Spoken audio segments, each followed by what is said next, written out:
Hi, I'm Kiara, and welcome to another one of our book tastings.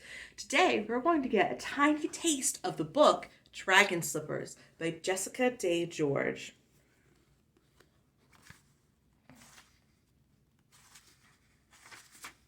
Let's start with Chapter 1 The Brown Dragon of Carleaf. It was my aunt who decided to give me to the dragon. Not that she was evil or didn't care for me, it's just that we were very poor, and she was, as we said in those parts, dumber than two turnips in a rain barrel. My father had been a terrible farmer, and too proud to admit it, so he had struggled on year after year despite countless failed harvests. It had only been my mother's skill with embroidery that kept us from starvation. She had sewn fancy work for all of the merchants' wives, and once for the lady of the manor. But now mother and father were dead of a fever, leaving me and my brother, Hagen, to the mercy of my father's sister and her husband, who weren't exactly wealthy themselves. After the sale of our farm brought only enough money to pay off the mortgage, my aunt proposed the idea that I might marry into money and so pull the rest of the family out of poverty. But while I was pleasant enough to look at, with blue eyes and a small nose, my straw yellow hair was also straw straight, and I was sadly freckled.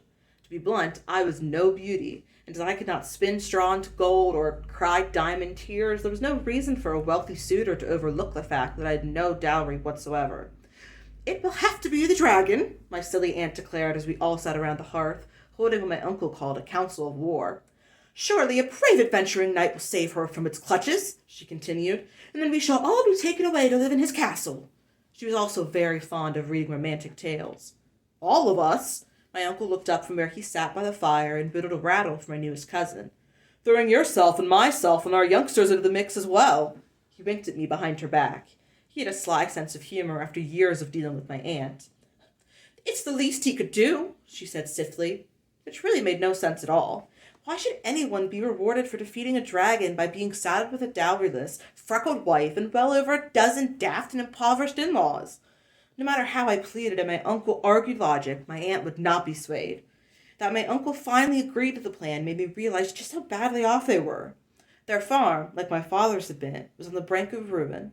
Hagen was 14 and could help in the fields, so there was no need to get rid of him, but I was just another mouse to feed, bloodkin or not. Rolling my eyes, I went into the hills above our town and stood outside the great smoke-stained entrance to the cave where everyone agreed that the dragon of Carleaf lived. My aunt came with me to make sure that I didn't try to skive off, and brought her two oldest boys and Hagen as well. She promised them each a penny candy if they would pitch rocks at the cave mouth to awaken the dragon once she was safely back in the trail to town. Hagen just shook his head and grinned at me. "Not to worry, Creel," he assured me. "All us lads dare each other to come up and yell at the dragon. He's never been seen, not since Granddad's time. Dead as a doornail, I bet. Just wait here until dark, and then come on home. Uncle says maybe you can get work at the manor." I smiled and nodded, suddenly choking back tears. My scanty possessions were in a satchel slung over my shoulder, including any yarn or embroidery floss I had managed to save from other supplies before my aunt sold them. I didn't want to upset him, for this would likely be the last time I saw Hagen for a long, long time. My uncle had mentioned working at the manor to me as well. He told me to go to the caves to humor my aunt, and when I got back he would take me to see the manor housekeeper about a job. But I had seen the doubt in his eyes and knew that it was a slim hope. I had my own plans, once Hagen and the other boys had gone back to town, and they didn't involve scrubbing floors. My aunt started down the trail, shrilly directing the boys to start throwing rocks and admonishing me not to forget whose idea it had been to bring me to the dragon. I promised her cheerfully that I would not, snickered with Hagen, and even threw a few rocks myself. Either the dragon had risen from the dead, however, or it had been away visiting friends since our granddad's time. It appeared soon after we began our bombardment. The first thing we heard was a great rumbling and scraping, audible even over the sound of our shouts. Then a plume of smoke came out of the cave, followed by the beast itself. My two cousins took off, screaming like anything, while Hagen and I stood there numbly, staring at the dragon. It was brown and scaly and looked impossibly old, with a great rack of shining golden horns on its massive head. My throat was so dry that the sides stuck painfully together, and a cold river of sweat started down my back beneath my worn gown. Hagen touched my elbow. "Run," he whispered. He sounded as terrified as I felt, and I was grateful that he had stayed with me. "Run." "You run," I said. I didn't think my legs would work. "I'll be right behind you." I felt the stirring of air as my brother wheeled about, needing no more urging, and took off down the trail like a young deer. My legs failed to carry me after. I was mesmerized by the ancient beast's great golden eyes. "What do you want?" Its voice rumbled and grated and hurt the bones behind my ears. "I am a virgin, pure and true," I recited as my aunt had coached, not knowing what else to say. My voice came out in a wheeze, and my legs were now trembling so hard I feared that they would rattle me right off my feet. "And what am I supposed to do with you?" the dragon snorted, and a ball of fire shot out and burnt the grass to ash not 2 paces from me.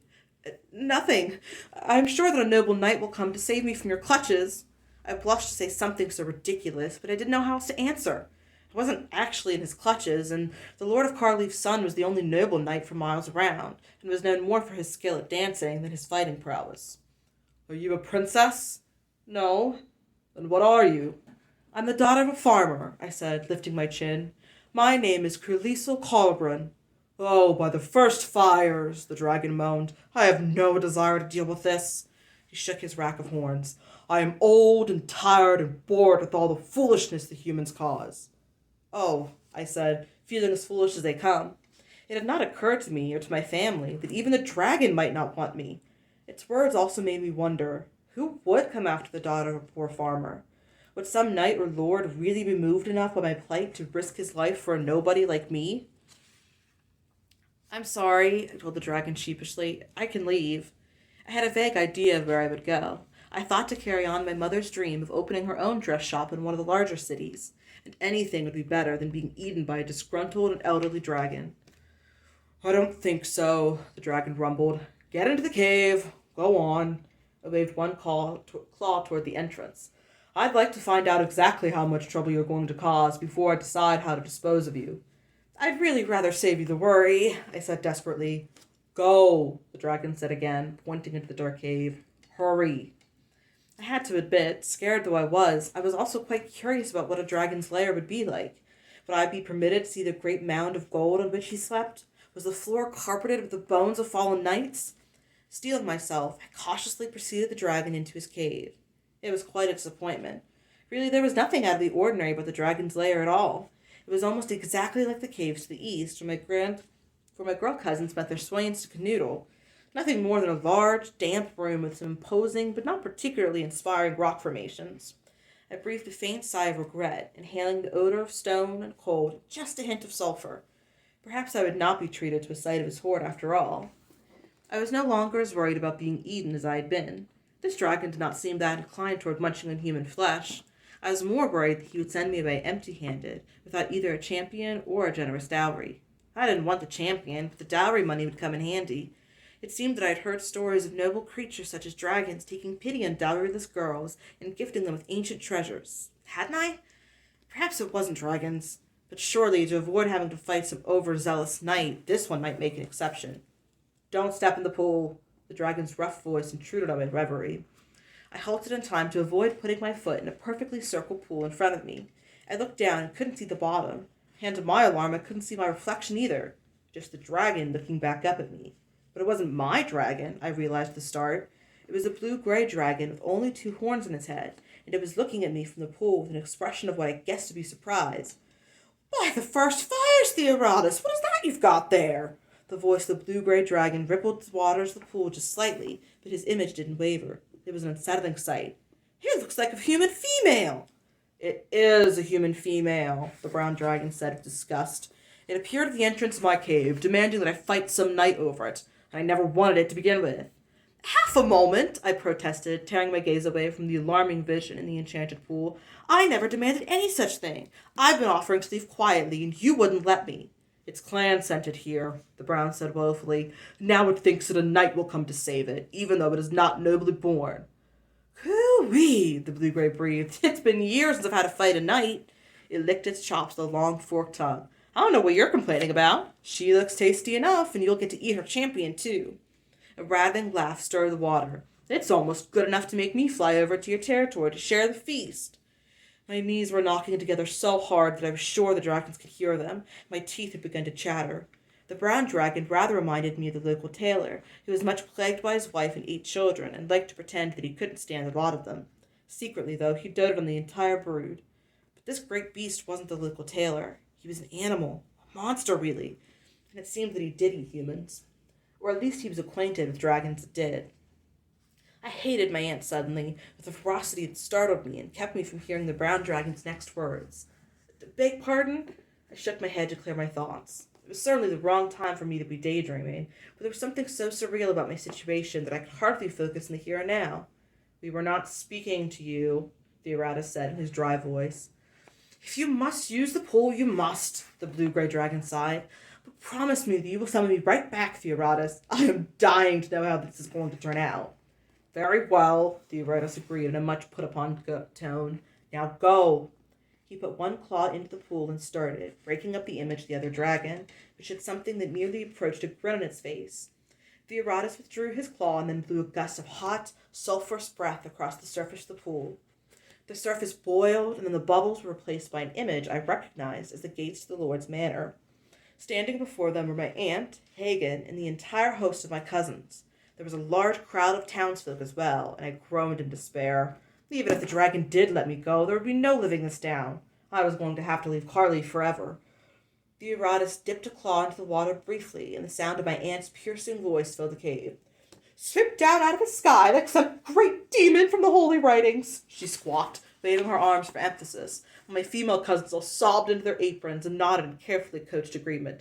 Simply carried her off, and a finer, prettier, more accomplished girl there never was. It took me a moment to realize that she was talking about me, and I felt a surge of liking for my aunt. Then I recognized her listener as a Lord's son, and groaned again. She didn't truly think I was pretty or accomplished, I told myself. She was only trying to stir him up so he would ride out to save her poor, dragon-abducted niece. The townsfolk were muttering and weeping in appreciation of the story. The women clutched their children closer, and the men scanned the skies for more dragon activity. You must do something, a woman screeched. Our Lord must protect us. This is going to be irritating at the least, Theoratus rumbled. And at the most, there was a quaver in my voice that I couldn't hide. Painful. He bared all his teeth in a jagged grin. But not for me, of course. What if he should slay you? I didn't want to offend the beast, but I was a touch skeptical about his blithe attitude. The Lord's son was very brave, even if he wasn't very muscular. You don't get to be 670 years old by being slow or weak, the dragon informed me. Oh, I shivered. In the pool, the Lord's son was striking his chest with a large fist and proclaiming that he would rescue the fair maid or be killed in the endeavor. Oh, dear, I said. That's it for Chapter 1. If you'd like to find out what happens to Crelisel, the Lord's son, and our dragon Theoratus, make sure to come to the library and pick up Dragon Slippers by Jessica Day George. Thank you for joining me for this book tasting. I'll see you next time.